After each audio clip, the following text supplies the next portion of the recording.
Savdo qilishni endi boshlaganimda menga shunday tuyulardiki, faqat ikki xil yo'l bor. Yoki oylar davomida grafiklarni o'rganib, o'zingiz tahlilchi bo'lib chiqasiz, yoki qandaydir signal beradigan kanallarni izlab topasiz va u yerda bozordan haqiqatan ham tushunadigan odam borligiga umid qilasiz.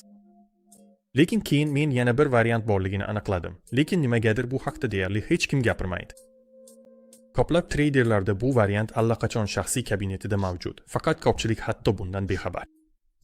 Pro Broker Trading Central kompaniyasi bilan hamkorlik qiladi.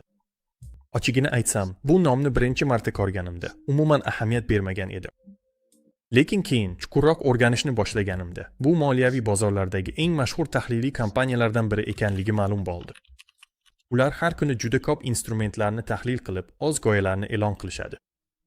Ya'ni senga soatlab kirish nuqtalarini izlash shart emas. Kerakli instrumentni ochasan va darhol analitiklar qaysi ssenariyni eng ehtimoliy deb hisoblashayotganini ko'rasan. Lekin bu ular har doim to'g'ri bo'ladi degani emas. Bu shunchaki qo'shimcha fikr sifatida senga qarorlarni hissiyot bilan qabul qilmaslikka yordam berishi mumkin. Endi esa men bu signallardan shaxsan qanday foydalanishimni aytib beraman. Darhol muhim narsani aytaman. Men bozorda shunchaki nimanidir savdo qilib ko'rish uchun kirib bormayman.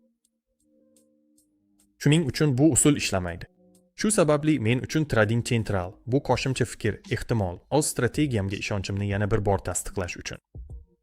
Masalan, o'zim grafikni ko'rib chiqdim. Narx sotib olish uchun qiziqarli ko'rinayotganini ko'ryapman. Keyin tahlilni ochaman va u yerda ham narx yuqoriga ko'tariladi deb ko'rilayotganini ko'raman. Shu paytda men o'sha g'oyaga nisbatan ko'proq ishonch hosil qilaman.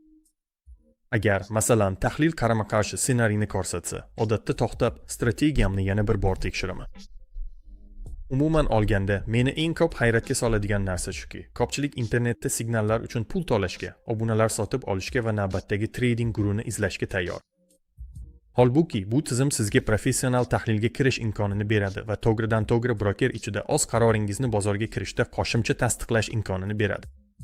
Agar sen yangi boshlovchi bo'lsang va hali qaysi brokerni tanlashni bilmayotgan bo'lsang, albatta, shu videoning ostida men o'zim savdo qiladigan 3 ta brokerga havolalar qoldiraman. O'sha havolalar orqali o'tib, ro'yxatdan o't. Shuningdek, men barcha havolalarni tezda ro'yxatdan o'tish va verifikatsiyadan o'tish bo'yicha tavsiflarni ham qoldiraman. Endi esa bu tahlil telefonda qanday ko'rinishini va qayerda joylashganini ko'rsataman. Buning uchun siz Pro Brokeriga kirishingiz, kabinetga kirishingiz, 3 ta gorizontal chiziqni tanlashingiz, pastga tushib analitika va o'qitish bo'limini topishingiz va Trading Central bo'limini tanlashingiz kerak. Shunday qilib tanlaymiz, bizda yuklanadi. Pastga tushamiz, Trading Centralga o'tish tugmasini tanlaymiz. Yuqorida esa faol qator bor. U yerdan biz aksiyalar, kripto, indekslar yoki tovarlarni tanlashimiz mumkin. Keling, kriptovalyutani tanlaymiz. Keling, pastga tushamiz. Aytaylik, biz Bitcoin diagrammasini bir marta bosishimiz mumkin va u bizga ssenariyni ko'rishimiz mumkin bo'lgan 30 daqiqalik diagrammani ko'rsatadi. Shunday qilib, sharflar bor. Biz nima uchun bu aniq ssenariy endi yanada ishonchli ekanligini o'qishimiz mumkin. Va muqobil ssenariy ham mavjud. Bu holda narx o'zgarishi mumkin. Shuningdek, agar bir marta tanlasak, hozirgi holatni ko'rsak, kunliklarni tanlab, yanada kengroq maqsadlarni ko'rishimiz mumkin. Va bizda tahlil kengroq formatda nimalarni ko'rsatishini ko'ramiz. Bu tahlilni ham kompyuter orqali, ham ilova orqali ko'rish mumkin. Agar siz Pro Brokerning ilovasini telefoningizga o'rnatsangiz, u yerda hammasi yanada qulayroq bo'ladi. Agar bu ma'lumot senga foydali bo'lgan bo'lsa, albatta obuna bo'l, like bos va izoh qoldir, chunki bu kanalga rivojlanishda yordam beradi. Hammaga rahmat. Yangi uchrashuvlargacha.